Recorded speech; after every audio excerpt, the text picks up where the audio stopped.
ہارون آباد 21ویں Cholistan jeep rally کے دوران فرض کی ادائیگی میں شہید ہونے والے ASI محمد بشیر کی نماز جنازہ ان کے آبائی شہر ہارون آباد میں ادا کر دی گئی۔ نماز جنازہ میں اعلیٰ پولیس افسران، اہلکاروں، معززین علاقہ اور شہریوں کی بڑی تعداد نے شرکت کی۔ شہید کو سرکاری اعزاز کے ساتھ سپرد خاک کیا گیا۔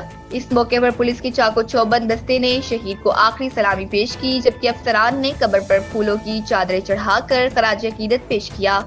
نماز جنازہ میں غازی محمد صلاح الدین نے خصوصی شرکت کی۔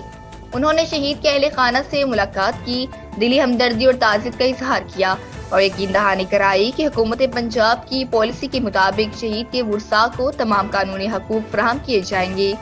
RPO بہاولپور کا کہنا تھا کہ شہدائے پولیس فورس کا فخر ہے اور پولیس عوام کے جان و مال کے تحفظ کے لیے ہر قربانی دینے کو تیار ہے۔